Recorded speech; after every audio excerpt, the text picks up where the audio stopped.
viviendo usted días interesantes aquí en Colombia y le corresponde pues asumir a partir de hoy una responsabilidad dentro del Estado colombiano y en el Poder Judicial en estos días tan interesantes. Aquí acabo de colgar un cuadro que me regaló el gobierno de Chile, presidente Boric, de un fotógrafo del entonces, 11 de septiembre, antes del 11 de septiembre de 1973, de Salvador Allende. Es el primer cuadro que creo que Casa de Nariño tiene de Salvador Allende, no he encontrado ninguno más. Me pareció importante colgarlo aquí, del Palacio de la Moneda hacia la Casa de Nariño, porque expresa varios mensajes, uno de los cuales el papel de Nariño, primer alcalde de Bogotá, periodista de Bogotá, no se decía así, y revolucionario, traductor de los derechos del hombre. En ese entonces decían, no consideraban que la mujer tuviera derechos, el derecho ha evolucionado a través de la lucha de los pueblos, el derecho es una expresión, en mi opinión, de ese flujo de la historia, que no es más que el flujo de los pueblos, para bien y para mal. Y aquí entonces se puede juntar esta, que es la Casa de Nariño. La Casa de Nariño no era todo este palacio, era una parte que está por aquí, por donde se entra. Y allí vivía él, por eso se llama aquí la Casa de Nariño. Se conservó esos muros, ese interior donde él vivió, y Allende en foto. Expresa otro tipo de mensajes que no quiero aquí en este momento profundizar, pero me preguntaba por qué estos vacíos en esta casa. No puede colgar todo, pero cuelga, si uno se da cuenta, muchas cosas que no son de nosotros, y en cambio olvida muchísimas cosas que son de nosotros. Por ejemplo, aquí nunca encontré, acabo de colgar también un cuadro al respecto, al general José María Melo. Es el último oficial del Ejército Libertador, no voy a repetir su historia porque muchas veces la cuento. Teniente cuando Bolívar estaba vivo, luchando todas sus batallas, indígena, se convirtió en general con el paso del tiempo y para mediados del siglo XX libró una lucha fundamental aquí, en estas calles, la lucha obrera, artesanal. Los artesanos lo pusieron de presidente. Y a los 8 meses lo derrotaron los ejércitos esclavistas que venían de Antioquia y Popayán. Y se fue. Y en su vida pasó por luchas en Nicaragua, en El Salvador, y murió fusilado por sus ideas en Chiapas. El presidente mexicano está buscando su cuerpo, y por solicitud mía, y porque le gustó la historia después de contarme él la historia de Catarino Garza. Son las cosas que uno aprende en la presidencia. La historia de Catarino Garza es una reunión, es un combatiente de ellos en la época liberal de México, luchando contra una dictadura. Él se escapa de Texas, que es invadida por Estados Unidos, y termina una reunión muy interesante cuando Bocas del Toro era Colombia, en el extremo entre la frontera panameña y costarricense, donde llegan delegados cubanos que quieren la independencia de Cuba, no era independiente en ese momento. Llega el general Rosas de Colombia, delegado de Rafael Uribe Uribe y otros colombianos nacidos en Colombia, llegan a lo que ellos consideraban era Colombia en ese momento. Llegan jamaiquinos, nicaragüenses, costarricenses, llega Catarino Garza y los mexicanos.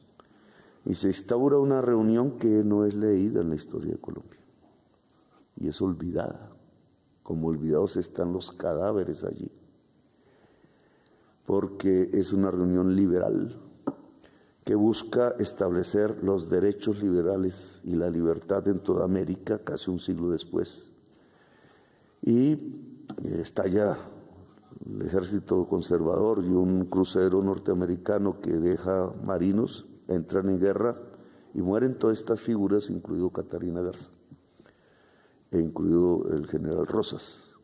Yo he tratado de buscarlos, pero 2 veces se me ha prohibido llegar a ese lugar. Y charlando sobre Catarino Garza y Melo, los 2 presidentes de México y de Colombia decidimos encontrar los cadáveres, a ver si era posible traerlos.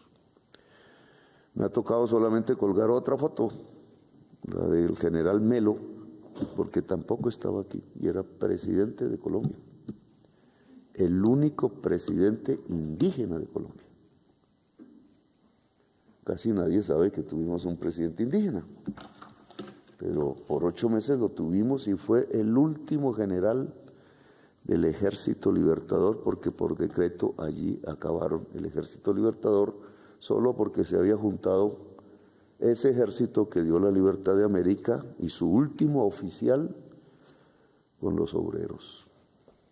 Y por eso él no está aquí, sino hasta que este gobierno colgó su foto. También había sucedido con el único presidente negro de Colombia, el presidente Nieto, y me tocó traer una serie de símbolos que no están en este palacio, por ejemplo, los símbolos de la paz, de quienes hicieron la paz, y hasta estoy viendo cómo poner a Gabriel García Márquez, que nos tocó ponerlo, tampoco el premio Nobel estaba en este palacio, en esta casa, no existía.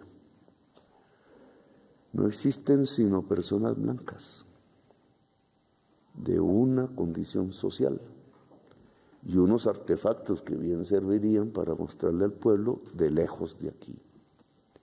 Pero no está toda nuestra historia, hay una parte de la historia olvidada.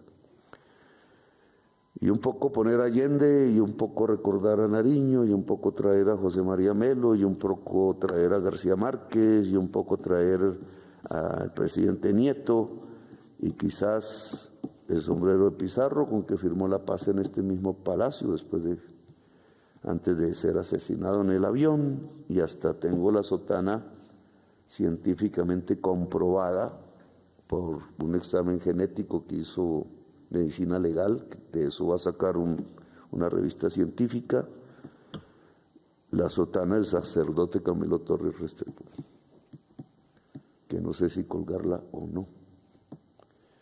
Y a veces pienso que sí, porque las consecuencias de las acciones y del flujo de la historia hoy nos traen un hecho dramático, repetido en nuestros últimos años, una volqueta cargada de explosivos que hiere 27 jóvenes y mata 2 dentro de los datos que tengo, puesta por el ELN con quien estábamos conversando de paz. Y obviamente, como sucedió aquella vez en otro sitio aquí cerca, en la escuela de la policía, que murieron muchísimos agentes de policía, alféreces que estaban estudiando allí, pues prácticamente es una acción que cierra un proceso de paz con sangre. Y es como un eterno devenir, silenciar una parte del pueblo y seguir en guerras y matándonos entre nosotros una y otra vez, como si esa fuera nuestra historia. Y a veces queda difícil preguntarnos si es que vamos a seguir por ahí, si es que los que no son de determinada élite no pueden estar aquí, y al mismo tiempo, si entonces la consecuencia es estarnos matando, pues, entre nosotros. Y creo que el tema, pues, no tiene que ver exactamente con tu posesión, sino que tendrá que ser materia también de tus análisis, etcétera, como jurista dentro del Estado que ahora eres. Yo no los conozco a ustedes, no sé su pensamiento político, pero sí estas reflexiones, porque ahora se abren de nuevo en la historia de Colombia. Ciertos sectores de la sociedad, que son su mayoría, no pueden estar aquí, no son respetables, como para poner sus fotos, habiendo sido presidentes de Colombia, solo porque uno fue negro y otro fue indígena, y se alió con los obreros. Y no tiene eso algo que ver con que nos estemos matando de esta manera todo el tiempo, porque son 75 años, si es que uno cuenta el 9 de abril de 1948 para acá. Yo creo que eso amerita una reflexión, porque estamos entrando a una era parecida, a pesar que la campaña electoral y los electores que estuvieron conmigo, mayoría en Colombia, expresaron otro camino. Expresaron el camino de que los melos sí se podían colgar en este palacio, de que el momento de las exclusiones tenía que pasar su página, que el país debería ser de todas y de todos, sus mayorías de colores de piel diferentes, multicolores, les digo yo, sus pensamientos diferentes y respetables, y que era la posibilidad de hacer la paz en Colombia. Esa fue más o menos la posición, siempre y cuando se pudiera construir justicia social en este país. Justicia social es que la gente, que la mayoría que tiene necesidades, pueda garantizar sus derechos. Eso fue lo que dijo la Constitución Nacional, que nos rige. Eso se dijo en 1990 finales y 91, que pueda garantizar sus derechos. Yo lo que siento, y tengo que confesarlo, es que pareciera que si un presidente dice y actúa en función de que un viejo tenga un plato de sopa, en función de que los niños tengan agua potable, en La Guajira y en otros lugares del país, en función que un campesino humilde o una campesina tenga tierra, que son cosas que ordena la Constitución, en función que estos principios básicos de la justicia se puedan ejercer en la práctica por la totalidad de Colombia, es decir, que el derecho exista no en la palabra, sino en la vida cotidiana, pues puede haber paz. Pero pareciera que eso no es querido en Colombia. No por el pueblo, que obviamente sí lo quiere, sino por quienes de una manera u otra detentan palancas del poder de facto, a veces electos, que no lo quieren. Por eso no voy a alegrarme, porque no es este el momento, porque ustedes pasan a festejar pues un éxito, la hija pues de su mamá y su esposo pues de su esposa, un éxito merecido. Sí quiero que quede esta reflexión, es que 100 años de soledad se repite o cortamos la historia y pasamos a ser una nación respetable también. Es que es posible el Estado Social de Derecho en Colombia, es que es posible la paz, o son 75 años más hacia adelante de matarnos entre nosotros, que no es lo que queremos. Yo puse sobre la arena la posibilidad de un acuerdo nacional. Parece que la respuesta es otra. Aquí respetamos las Cortes. Jamás verán ustedes una interceptación telefónica. Bueno, como hubo el run run en la prensa, porque así es en la prensa, que queda como el de que éramos nosotros los que estamos interfiriendo, cuando yo mismo fui. Mis hijos menores de 4 y 5 años fueron seguidos por el DAS en el Liceo Francés y sacaron fotos de los salones donde ellos estudiaban. Y yo fui interferido, tengo por ahí un proceso que no vuelvo a preguntar porque no me corresponde, de víctima de interferencias telefónicas.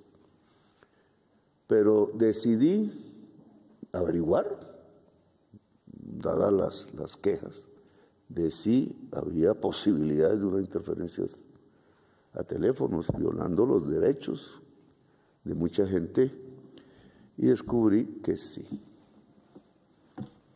Eso alborotó aquí el avispero, pero lo hicimos porque hay aquí democracia, porque nadie tenga el sobrepoder, el superpoder alguien no electo incluso, que no sabemos dónde está Pegasus, de saber qué hablamos o qué no hablamos, o si nos tienen que vigilar o no vigilar, si somos peligrosos y no somos peligrosos. Y sin embargo, pareciera que es un pecado que un presidente lo muestre.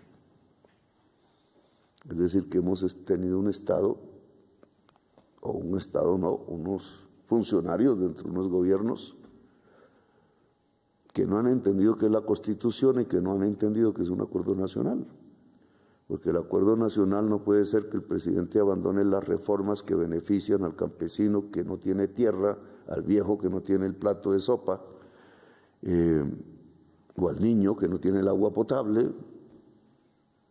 que ese no es el camino de un acuerdo nacional, sino que el camino de un acuerdo nacional es que aquí haya democracia, justicia social y paz. Eso se va a definir, como siempre, en la historia de Colombia y en los próximos días, pero quiero dejarlo planteado. Los derechos de un presidente se respetan, porque si nos vamos a irrespetar también los derechos de un campesino, de un niño sin agua, de una persona pobre, de un viejo sin sopa caliente en las calles, de un soldado que ahora es agredido por el ELN, en vez de hablar de paz, van por un muchacho, soldado, cuya madre estará llorando en este momento o preocupada si está herido, que tiene todo el derecho de ser en Colombia y que a través de estas guerras, de las cuales él no es responsable, ¿qué responsabilidad tiene? Termina dejando unos sus vidas, otros su felicidad y su existencia, porque simplemente sus padres incluso políticos, sus gobernantes, no son capaces de encontrar la paz. Bueno, les dejo estas inquietudes, gracias por haberme escuchado, muy amables y felicitaciones.